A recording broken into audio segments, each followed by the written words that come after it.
You're listening to Two Decorators and a Microphone, a painting and decorating podcast, all about the decorating industry.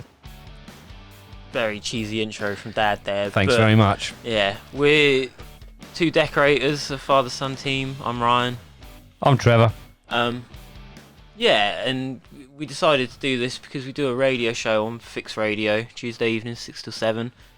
And the radio's decent. It's a good experience in it. We like doing it. Yeah, it's good. Good fun. We sort of dread it each week when we're trying to come up with content, but when we're in the studio, the hour seems to fly, doesn't it? Yeah, it is a good laugh. It is a real good laugh. And Dave, our producer's a great bloke. Yeah, really nice fella. But it's a little constrained sometimes in what we can talk about. Can't swear, can't shit and piss and well, we fuck. we don't want to shit and piss and fuck sometimes. You know, we can talk without swearing, but sometimes it adds to the flavour. The ambience. Yeah, and we decided to do this, just be a little bit more free. And the other thing is the time constraint. So we've got only a couple of minutes to talk about whatever we want to talk about, and sometimes we can, between the two of us, natter on about decorating for a while. Yeah, because there are some subjects that you get into, and you can't really talk. You can't really get into the nitty gritty of it within 2 or 3 minutes. Yeah. You do need longer to talk about it.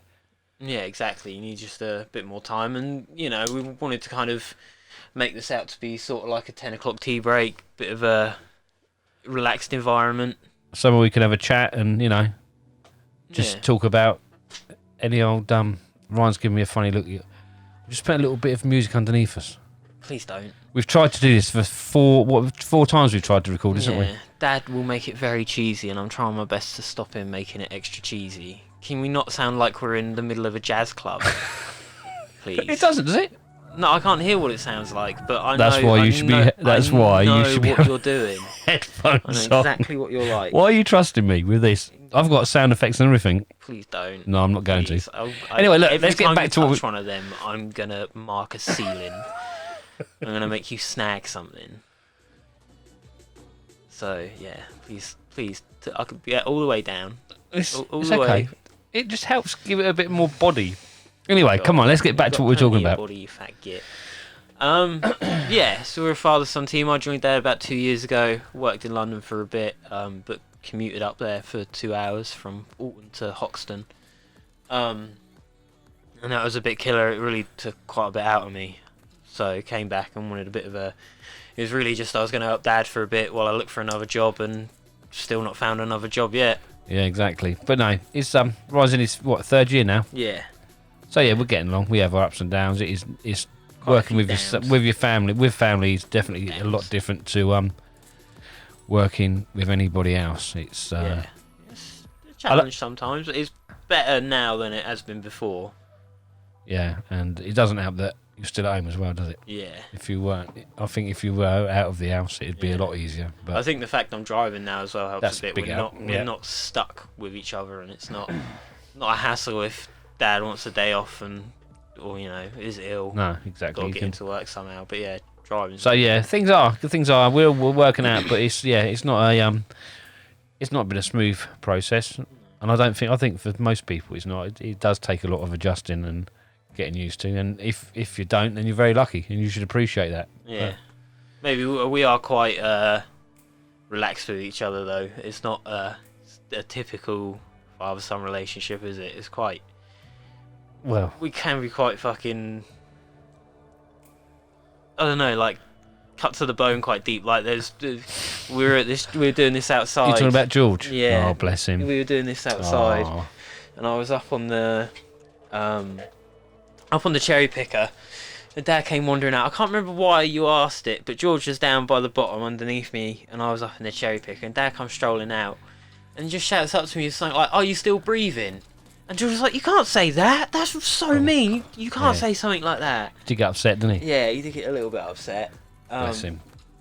Yeah, I didn't. I thought it was quite funny. I can't remember why you asked. The trouble is, you forget when you're talking to you. It's when you're on site and you talk to you for like that, you forget. But we do try and behave ourselves around customers' houses, don't we? Yeah. We're very yes, father. Anything, father. Well, not exactly like that, but it depends on the customer. But yeah, enough about us though. Yeah. So yeah, I mean, yeah, I'll give you a quick brief rundown of what I've been up to. Got into the industry in '89. My mate asked me if I could go around for 2 weeks. I was fitting car sunroofs at the time. That's how long ago it Fix was. Radio asked for a short bio from Dad to put on their website when we were first hired by them. He sent them, what was it, 2 A4 pages? Yeah, well, you know.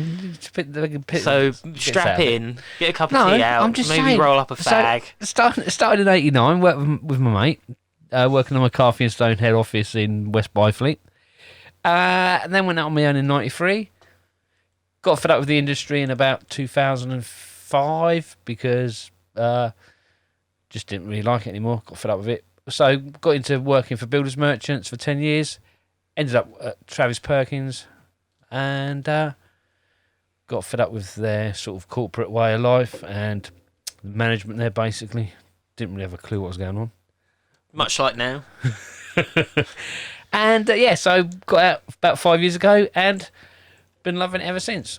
Worked less, earned more, which is probably even more when I joined on. Yeah, thanks to Ron, earned even more. And yeah, that's where we are now. We won Dulux Decorator of the Year in 2018. Somehow.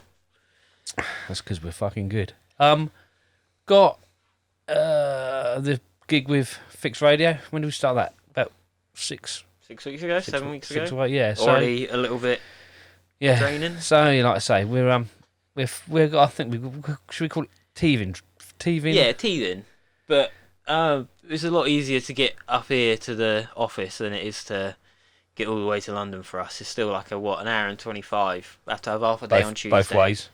Yeah, hour 25 both ways. So it gets a little bit long. This is a lot easier. I've just strolled in from work. It's a Saturday. Dad's been doing whatever. He wasn't up when I was up this morning. I was awake. Lazy git. But yeah, doing a little bit of work for a good friend of ours, Colin, Paint Shack UK. Yeah. Limited, If you're thinking about getting into spraying or even using water-based paints, the Paint Shack or Colin are both of those are the people to see. Yeah, definite way to go. We've got into it, and like I say, we'd be way behind the game if it wasn't for him. Yeah, exactly. Would you agree? Yeah, definitely would. So yeah. And he's a really fucking nice bloke. He is. We do go on about him quite a bit, but it's just because he's a good bloke. Paint Shack's a nice place to go. We're very casual when we go into a decorators merchant. Me and Dad, we do chat to the staff quite a bit. We hang around like a bad smell at some of them. But we like the free coffee. But with Colin and Paint Shack are a little bit of a different sort of. Colin comes from a decorating background. He's got a decorating business. Steve, his partner, comes from the merchant. not a gay way. Business partner, you fucking idiot. Why are you looking at me? I'm trying to be sensible on this. Not a gay. He's not one of them. He's all right. Yeah.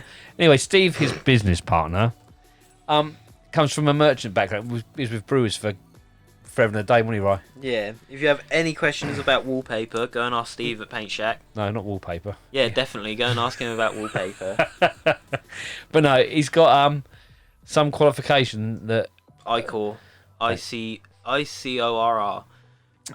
But it's a very like technical look into painting. So it's all about the chemistry and how it reacts and how it dries and all that shite. And what you don't know about paint is not worth knowing. But the unique thing about Paint Shack is you can go there to get your paint, and then next door you often find Colin spraying someone's kitchen or cupboards. So I always find that is one of the best ways to learn is either doing it yourself or watching someone who knows their shit do it. Yeah, and I mean, like I say, it's a very unique setup, and I think it's just because I don't think it's anything planned. It's just because that's the way they've both worked. The way they're just nice people. Yeah, and like I say, without Colin and Steve, we'd still be oiling and not spraying and. Well, yeah, we would be. So yeah, we've got them to thank for that, and they would, like Ryan said, they'd do anything they can to help you. Yeah.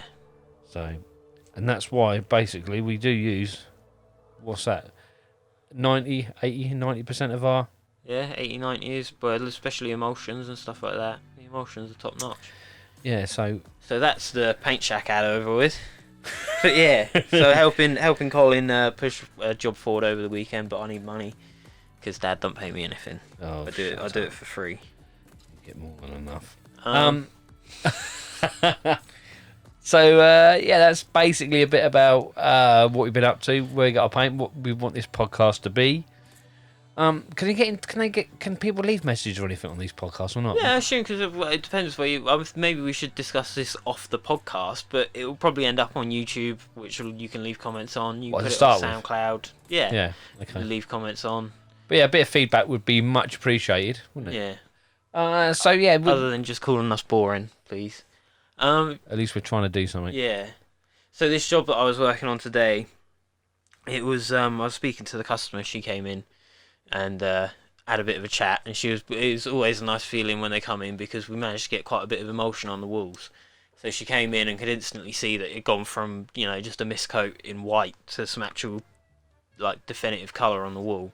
I mean, it is only like fucking polished pebble and white, like nothing. Nothing. No, it's all in amphiboline. Oh, was it? Yeah, so it's nice paint to use, but it's all kind of dull Dulux colours. Even the chippy came up to me when we went upstairs, and he was like, he goes, I know it's not called Magnolia, but it's pretty much Magnolia, innit? I'm like, yeah, pretty much, mate. It's not far off it. What's that? I think it was like almond white. Oh, I don't know. I didn't get colour. it out. Yeah. Bloody hell. But it's only a little 3-bed semi. They had an extension put on it into the on the kitchen, so maybe like the extension came out 5-6 meters all the way along. Stop! No, I can see him moving the slider for the music. We're not sat in a jazz cafe. Right, okay. Get on with your story. In Paris. Fuck's sake. Trying to give it. Yeah. Anyway, you worry about your story. The extension of the kitchen. Yeah, so the extension about 5 meters out and spanned the length, so bigger kitchen, bigger living room, and another bedroom upstairs. It's taken her 2 years to get through it, and it's not a huge extension. Like what? It was only a 3-bed semi-detached.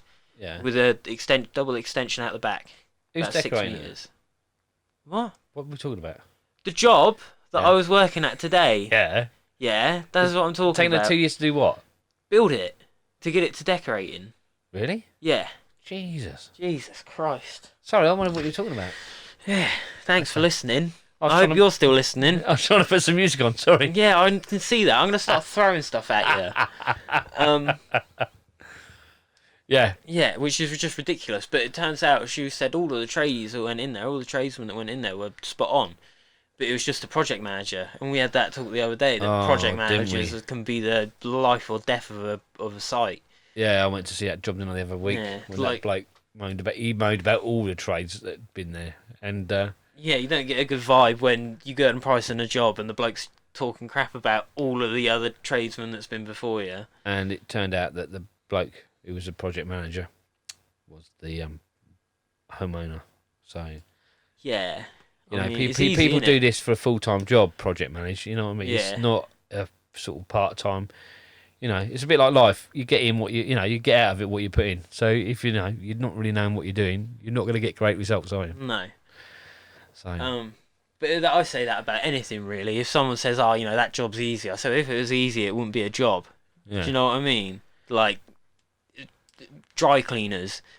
Some people are dry cleaning is easy, all you're doing is washing clothes. But in reality, you try and get a stain out of something without messing it up. Yeah, exactly. It is. It's a very poor example, but you get the idea. Very poor example. Should I put some music on? No. But no, it is. It's very difficult to it's difficult to sort of get a grasp and run a job properly. Yeah. I mean, there's one builder that we work for that normally I'd say he's one of the better project managers I know, but... We naming names or not? No, but we had a little interaction this summer, done a little bit of work for him, and it wasn't probably maybe the best managed job.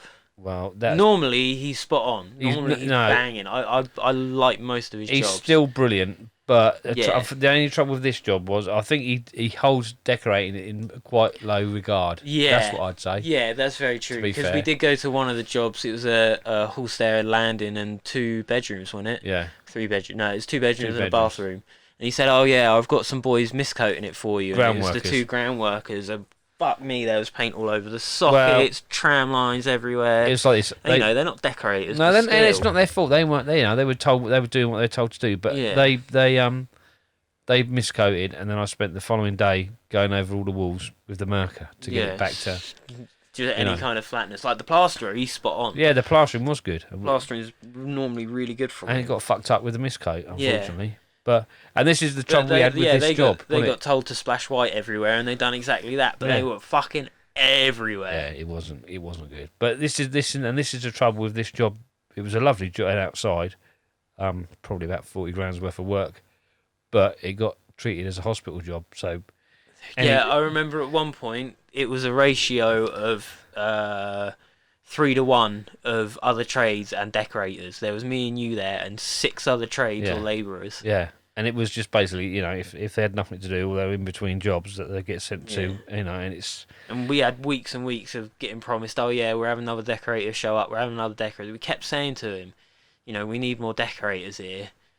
And we were the only 2 on it for the entirety of the job. And there is only so much rubbing down and prepping, you can do before you actually need to start putting undercoat on. And they even made a mistake, because he just said, oh yeah, get them prepping it, and we just started the second side, and they'd prepped out all the other sides, but it was a huge house, like, we weren't going to get to it for another 2-3 weeks, that third and fourth side. Yeah, it was massive. It had, I don't know, in the grounds there was, they had an estate manager, didn't they? Estate manager, housekeeper, gardener. They all had houses in the ground, so you can imagine what sort of place it was like. Yeah.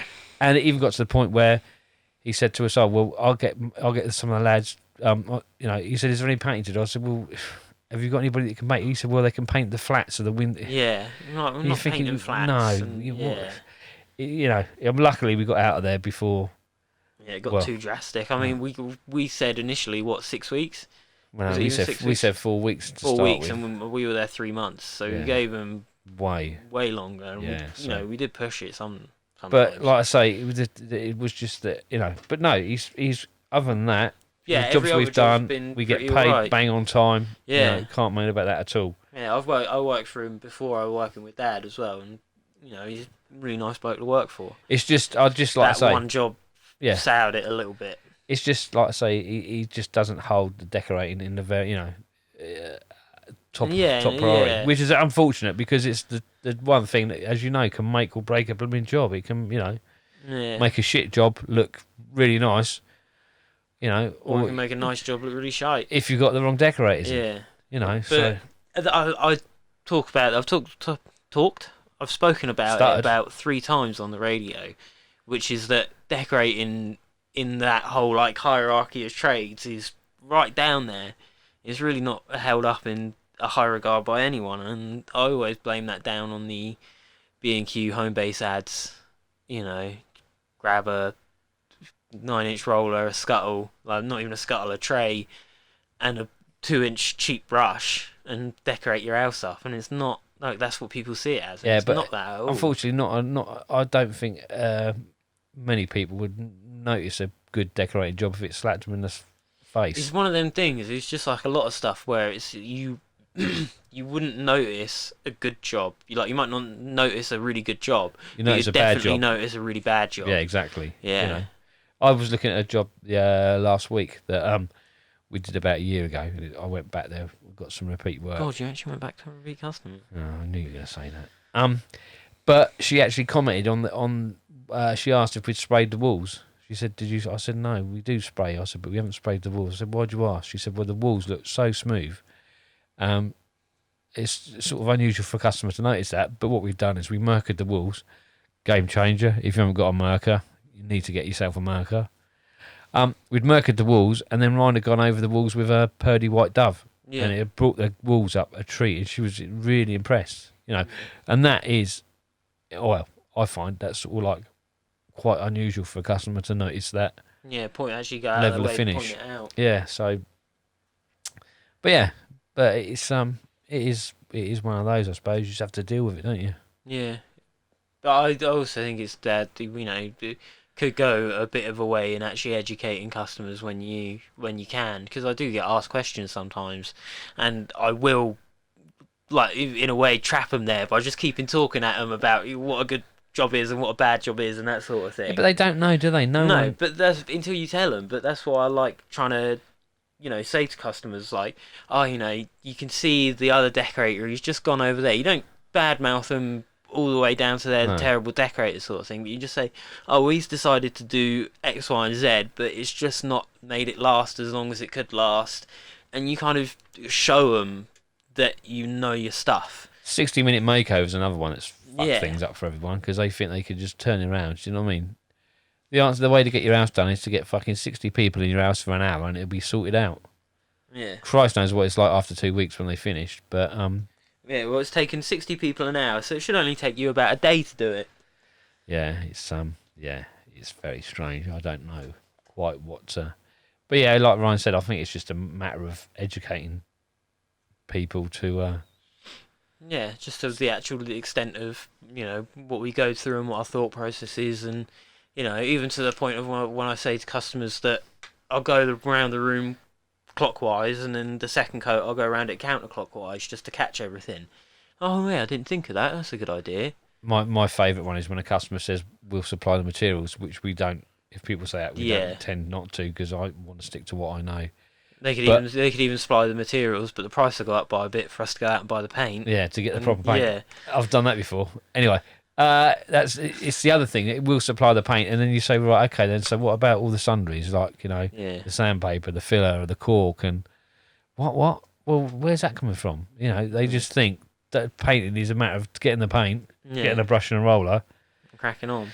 The amount of times you get, you're 3 days into a 5-day job, and they're like, oh, you've not got any paint out yet, and you're like, nope, still quite a bit of prep to go. Oh, really? Yeah. Oh, I thought you would have had most of the paint on by now. You're like, no, still sanding down your walls from the shitty plasterer. Yeah, so it is funny. It's a funny old game. Yeah. Customers are strange. They are strange. As you know, probably. We've met a fair few on our... Not if you're playing it out loud on the speaker, though. Not the customer that can hear this at all. They're lovely. Yeah. They're really nice. I thought they were just about to put the kettle on for a cup of tea and or coffee. Oh, yeah, and a couple of biscuits, perhaps. Yeah, probably. That'd be nice, because you probably deserve it. Yeah, you probably do. Working hard. Yeah, exactly. But, it even comes down to a bit of like... So I this job obviously is amphibian all the way out throughout, and she came over today and I started talking about amphibian. She was like, oh, what's it called?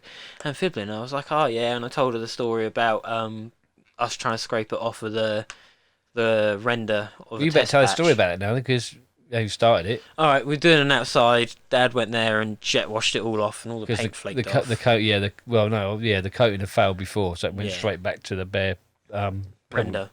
Sort of, I don't think it was pebble. I think it's like pea shingly, wasn't it? I think it was pebble dashed one side and then smooth, because it was smooth rendered down the side. The back was pebble dashed. Yeah, the back was pebble dashed. Yeah, but it was a complete whatever had gone on there had failed all the way. Well, basically two sides, isn't it? Yeah.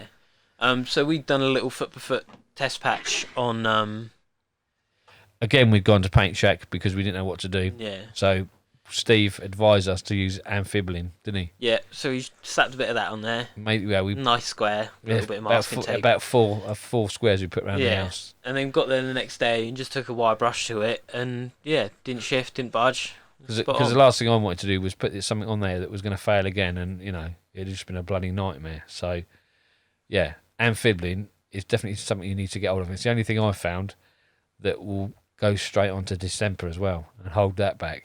I don't know what's in it, but it just sticks to distemper. So sticks to anything. If it sticks to that, we just carry around a tub in our... Yeah, almost sort of use it like a block primer as well. Don't we? Anything. If you've got a problem, if you need something to stick to something, you can put that in the middle. Will it will also stop the tannins coming through? It won't. No, that's the thing. It won't, will it? No. Steve had something over the other day. Yeah, one can. That one that's behind that Bradite. Yeah, I used a bit of it today, and it was I not top coated the woodwork, so I wouldn't be able to tell you, but it was knotted first, and I gave it a rub down, and I put some of that one can on it. But it took 3 coats to cover a water stain in the ceiling, so and it goes on like satiny. Yeah, it's quite odd. But yeah, so apart from tannins, it might actually be one of the better satin finishes, but it's a primer. Yeah. So apart from tannins in wood, it won't hold them back. But yeah, it's just worth. And also, it can be tinted to any colour, can't it? Yeah. It's good stuff. But anyway, yeah, we were using it, and she asked about it, and I went into a bit of an explanation about how good it is. Told that same, half interesting story about it being on the side, and she was like, "Oh, that's good." She goes, "Nice to know that I'm getting something good on the walls." I said, "Yes." Any kind of stain you get on there, it'll take a good scrubbing. It will. Because then we're into the scrub rating, aren't we? For it. Yeah. Which that's Amphibian's got a better scrub rating than Dulux Diamond Matte. Yeah, I think by a long shot. And Dulux Diamond. But there's a lot of things. Yeah, let's not. Let's not. We won't go into slagging off, but we had this conversation. This is about the fourth time we've tried to record this podcast. So we had this conversation the last time. It doesn't, just because we say that the Dulux Diamond Matte isn't the best durable emulsion out there. I really rate the Dulux Academy. They do good. Run great courses and stuff like that. And but each brand has got its own thing that it's good at and it's bad at. But anyway, yeah, Diamond Matte's kind of shit. Because last time we talked about Dulux, we give it a right hammering. Yeah, did very well. Be a little bit more diplomatic. Yeah. I think you do. Yeah. Well, you just find, tools and materials that save you money. Well, not save you time. Not actually save you money. Probably make you money because they do save you time. And they're either cheaper and a bit better, or either one. Saves you time. Saving you time is saving you money, isn't it? I mean, we've spent loads of time trying to find a decent water-based gloss. I think we might have found one now, haven't we? Well, that Helmy 80 is probably. Oh yeah, Helmy 80 is probably. Or that. What was the other one? Technos. Oh, do you want some music on? No. That'll do. Yeah, Technos was another good one. So Helmy 80 was sort of like the best two glosses we found. Ryan's recently found a good satin wood. Yeah, the Andura. I need to try the gloss out though. But I've also heard that if you give it a coat of satin and then a coat of gloss, it's quite good. I don't know why that would be, but anyway. And also, our ceiling emulsion is now AR2, Tikkurila. Yeah, so that is, so it's amazing. We used to, it's a tick for Dulux. We used to use Super Matte on our ceilings. But of course, now that's been now they're priced, making that more expensive. Yeah. We found this Tikkurila, and which is actually like banging cheap, and it is quite a good. It's not cheap. It's a reasonable price, and it's cheaper than Super Matte. Yeah. And the finish is amazing. Yeah, it's very flat. We've rolled it, but I've not sprayed it. I'm looking forward to spraying a few ceilings with it to see what they come up. I've heard it does come up really well. What did you use over college job then? What, on the ceilings? Yeah. It's called like Capicillian, something like that. I couldn't tell you much about it, but it seems pretty good. Yeah. So does a good job. Goes quite far. And but on a cheap Chinese sprayer though, which is horrible. Yeah, but it's worth a try, wasn't it? Yeah, it sounded like an impactor going off on the floor. He's also, out of interest, he's also got imported a cheap Chinese air-assisted airless. For what you say, about £800. Yeah. So I don't quite know. I might go to work with Ryan tomorrow and have a play with it. Dad's actually showing up for work. Well, it's a Sunday as well. He's got to go to church. I'm not on about that. I'm on about. You got to go to church. I've got to finish it outside as well, haven't I? But looking at the window at the moment, it's not looking too great. Yeah. Get the old marquee up. Anyway, so we were talking about paint, weren't we? Yeah.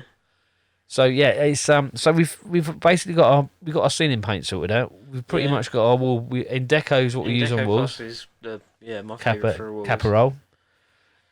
And then we vary on we're still trying to hunt down that water base. I mean, for primers, the primer is the one to have. Another Caparol is one of the better primers. But the water based gloss is the That's what's the it called? That's the I've known it, Holy Grail. That's it of water based, because you never get 100% sheen anyway, like you do with an oil based, do you? It's always a. I don't think oil based. You've can't got be an 100% sheen. You've got a 90% sheen behind your head. What's that? What, that Fluger? Yeah. Fluger is what Seb was talking about. That's Polish. Apparently, it's fucking spot on. But again, I can see. I've not yet tried Scuffex by Benjamin Moore, but I can see 2 tins, little litre ones, sat behind Dad's desk, and he doesn't let me get into them. And the same with this Fluger. I'm not allowed to use that Fluger yet. Yeah. Well, I'm not going to tell him this, but on a job about 4 months ago, I took a pot of that Fluger because it was all I could find and used it. It's actually quite decent. I did think there was 4 pots. So there's only 2 there left. Yeah, 3 the there other left. one's in the thing. What was it then? It was the flat one. I think the 5. Yeah. Nice, lovely. Was it paint. undercoat or then or what? No. It was a top coat, like an eggshell. On a 5. Where was that Yeah. for then? Archery Rise. Yeah, Cheeky fucker, not even one of my jobs. yeah, a private one. Fucking little shit. Yeah, you were away on holiday, weren't you? Yeah. Yeah, I couldn't find a decent eggshell in there. Anyway, I'm sure that everyone was really interested in that. But anyway, the Scuffex, it's really good because what she done was she had the grey walls, but then put white reveals on all the windows just to bring more light in. It does look really good. I really did like that. Nice effect. And what going back to the old Benjamin Moore Scuffex, we were in Basingstoke in a decorators merchants, and the bloke there told us that what you could do was it a 3-bedroom house? A 3-bedroom house with it's the equivalent of a 5-litre tin, but it's not. It's like a It's US gallon. It's it's 3.777 litres. Short off 4 litres, isn't it? Yeah. But he seems to think that you can do a 3-bed house with 4 1 tin. Yeah, because it goes further or it Goes covers further. better. It covers better, and but it's an undercoat and a top coat in one. Self Priming. Self undercoating. So yeah, I don't know. It might be worth. But again, it's we've jumped around so much, haven't we? Trying to find something that paint well with a brush and then it will spray. It's just very very difficult. Yeah. We've had the same. Definitely. We've had the same problem with masking tape as well. Yeah, I used that Q1 today. Yeah. I'm not really a fan. No. To be honest, nah. Maybe I was just using it in a bit of wrong conditions. But there is a sample pot of that Q1 over there that's been sat there for about a year, and I've yet to use any. It'd be a year in November because it come from the paint decorating show. It's even in a box, so you wouldn't even notice if I'd taken them out and used them, would you? Which you probably fucking has at Archery Rise. But I used it today, and I don't know. Maybe it was just that batch or something, or maybe it was that roller tape. Because I don't know where it came from. I just picked it up, but it didn't really stick to much. For a general purpose. I'd expect like a general purpose tape to stick a bit more. Yeah. My favourite is SP80. That's a decent tape. We went through a phase using that frog tape, didn't we? That was all right, I thought. But it was quite an expensive way to go. Yeah, it's a bit. I don't know. I get the idea of having the powder on the sides to like properly dry out the paint, but we weren't using it for that, were we? We were using it to mask up skirtings. Yeah, but that's all right up until the point that you put it down somewhere because you've got to go do something else quick. Like, how many times have you had a roll of tape, used it, and then put it back away in the van? Like, you don't. You stick it in your pocket. I do. Put it on the side. Yeah, but that's why you do a door a day. Ah, very good. Now, the little trick we found as well is for general purpose masking tape is to buy it off the internet. Yeah, anything like that you buy off the internet, really, didn't you? Because you go to Cane Adam, Brewers, anywhere like that's where they get you. It's not until you actually sit down. That and on the paint and on the price of every fucking thing else. No, but generally, you haven't really got much of a say over the paint, have you? Because that's pretty much they've got you really within pence of it on the paint, the price of the paint on the internet. But if you can save a fortune on your sundries, can't you? Sandpaper. Yeah, quite easily. Yeah, we buy it all in bulk, don't we? Same with like cork. Cork, I find it weird that I can buy Isomat cork cheaper elsewhere than Isomat. Yeah, and it's masking tape is definitely one of the biggest savings we found because I think they just rely on you going in there, and it's one of those not an impulse buy, but it's one of those, oh shit, we need some masking tape. I think maybe like back in the day, because I don't know, maybe I'm making it up, but decorators merchants aren't maybe getting used so much by the trade anymore because of the internet, but they're still thinking that a roll of masking tape and you're masking up for like a pattern on a wall or something like that. They don't realise that you use tape to, we tape up all the skirtings now. We don't go through one roll of tape on a job. We go through about 3 or 4 rolls of tape on a job. Yeah. So they don't expect you to go in there buying in bulk. Yeah, it's I don't know. There is money to be saved though, definitely by looking around. Yeah, because I remember back in the day, like when I was a nipper and you were still doing it, that you didn't really have much tape on you. You don't carry around like we've got a box for tape now. You wouldn't have had a box for tape. No, exactly. Back in the day, would you? And we got 2 boxes, full boxes behind you. Yeah. With all the ready to go. But yeah, it's I don't know. It's where they get you. They definitely. And the annoying thing is Well, no, and the It's where annoying they get you, boy. it's where they get you. And the annoying thing is, if you stand there and battle your prices, 9 times out of 10 they'll match it anyway. So why do they not Yeah. just try and look after you in the first place? Yeah, well, exactly. I mean, a lot of the time you can't blame the people in there. It's just how they're told to do it. We've been in that situation of being in a merchant, and every worker that comes in there, can you do it a bit cheaper? I remember being out in the yard. This is a bit damaged. Yeah, And, but there's like a little split in a bag of cement or something. the thing is, the people that are in there regularly, you do try. Oh, well, I used to try and look after them. I used to think, well, Yeah. because you Yeah, want them to come do, back. but it wasn't an easy process. Hey, buddy, hey, It wasn't fuck easy. me, we've moved to America. Wasn't an easy process for you, was it? It'd be like you did have to go through quite a rigmarole, and you were only able to do it as often as you did because you're ABM. You weren't just some bod. Yeah, but I I did give out a lot of free shit in the yard though, especially after Travis fucked me off. I think, yeah, all right. Let's not go into that. You could probably still be taken to court over that, so you want to go careful. Yeah, no one's Yeah. listening. I don't know. Everyone's turned You off got by away now. selling that flipping merchant lorry. I can't believe someone bought a Hiab. Yeah, yeah. There obviously is a market for forklifts too. But yeah, no, it's one of those things, isn't it? You just have to battle for your prices and do the best you can. That's part and parcel of working for yourself, isn't it? It's nice if you're employed on the card stack, you can just kind of wander in. I want this, and this, and Yeah, but someone's got to pay for it at the end of the day, don't they? Yeah, but you don't you're give it any sick more of thought your than that, do you? wages, yeah. That's the You know. trouble. I've spent a good few hours bloody researching the price of dust sheets per square metre so I can get the best value out of it. Well, exactly. That's the sort of anal detail you need to get to. Just say it's your business at the end. If you can Yeah. save some money, Yeah. it's like that other hot topic at the moment. Do you partial discount? On to customers. I don't know anyone that does. No, I don't. I wouldn't. No, I think you're mad. If they ever ask for a price on like a breakdown of the price on a quote or the price of materials, you go into the Decorators merchant and you ask them to print off a retail receipt I wouldn't or even a do retail it. quote. I wouldn't even do it. No, I wouldn't. I wouldn't even entertain it. That's a way around it if you want the job. Why? It's Yeah. everybody's looking at the bottom line. Everybody's looking at what they're paying out. They're not actually looking for what they're getting. Yeah. You've got to. Who pays for you to run around and pick up paint and bloody wallpaper samples? And a lot of people will say that it'd be like, oh no, because that's all included in the price of labour. But like you say, it doesn't include for things like wear and tear on your wear van, and tear on the van, tools, running around quoting the job in the first yeah, place, fuel. all the admin side of it.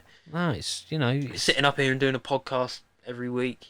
yeah, it is. I mean, it's hard enough as it is. No, I wouldn't. And in my opinion, I think if you do pass on the discount, then you're an idiot. Yeah. You need to be all right. You got to look after your customer. But yeah, I mean, we're not here to be greedy or anything, but you still got to burn a living. But I had a Making money's the perfect point at the example end of this the week of you do this outside, as I said, and there's a sill there. These sills have been bolted on to softwood window frame casement windows because it's quite a deep reveal. It's quite an old sort of barny place. So this two sides of this window sill were rotten. So in the end, I decided it'd be easier to just take the windowsill off and go and get a new bit of sill and put on there rather than try and repair care it. But as you can imagine, it's never as simple as going and getting a bit of sill, is it, from the builder's merchant? So my first port of call was TP. Should have stayed in bed. Absolutely useless. Then went to a local independent, Coomers, which are normally really good. All they had was a bit of 4x2 that I could take and mould to my to the shape I wanted, but I could only buy a 3 metre length. I'll put some music on, and then the next one was Wicks, and it just so happened that I was in Wicks with this bit of seal. Bumped Quite into a weird. bloke. The Wicks in Alton was built about 5 years ago. It was on a plot of land that. You're a prick. Carrying on. Anyway, so as I was in there, I bumped into a builder that used to come in TP, and I knew him. And he said, what are you doing? I said, I'm trying to find this bit of seal. He said, go to he said, we're ripping out a hardwood staircase. He said, there'll be a bit there you can use. So I went up there, found a bit of hardwood. It's just so happened Ryan was working for a builder locally. Yeah, really nice bloke again. Went up there, he put it through his thickness planer. We got the fall on it, got it looking quite good. Routed a drip stripping underneath. Took it back. Showed the woman, And then the cheeky cow then said to me, "Oh, I've phoned my husband. He's really pleased. Could you get some more of that hardwood so we can do the rest of the seals?" And you think, Yeah, you know, can't go far enough, can you? Always you want know, a little bit more. so going back to my original story and waking Ryan up, you know, it's you do a bit and they want a bit more and they want a bit more. You think, well, hang on a minute. Yeah. Yeah. Well, you can definitely do too much. I learned that. It took me a little while to learn, but you definitely can do too much for a customer. You can. There's going the extra mile, and then there's putting yourself out to do it. Like, you know, I had this job. It was one that I think you were ill for a couple of days. It was only a little living room, and the woman was really nice. And it took me, I think, 3.5 days. Yeah. And she asked me on like the second day if I could paint the fireplace, and I said I'm not painting the fireplace without asking Dad first. These houses were built in 1692 by the local architect. Carry on. Fuck you, fuck your podcast. Yeah, so she asked me to paint her fireplace. I said I'm not doing it. I have to ask Dad first because it's his job and it's his price, and I don't want to do it in his time. And Dad gave her the price and she wasn't happy with it. And I said, I'll tell you what, I'm going to be done in half a day here.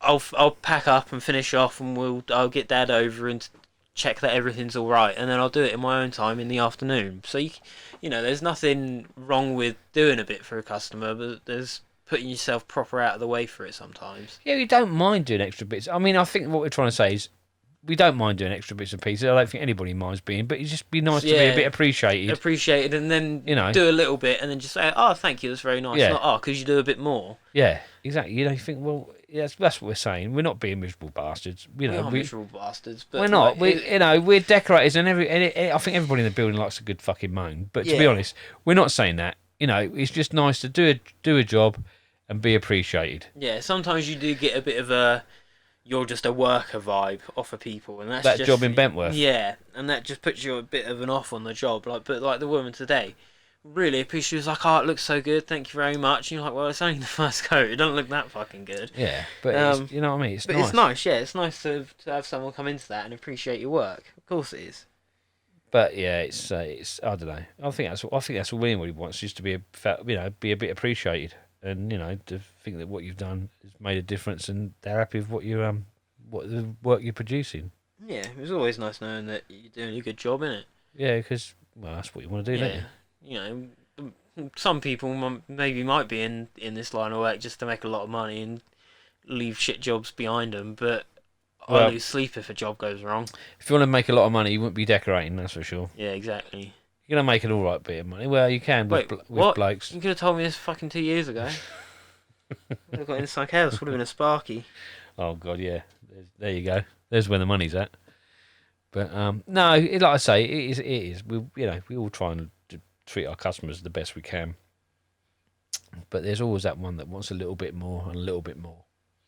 And then a little bit more. Yeah. What else could we talk about? I think that's about wrapped it up, innit, for the first one?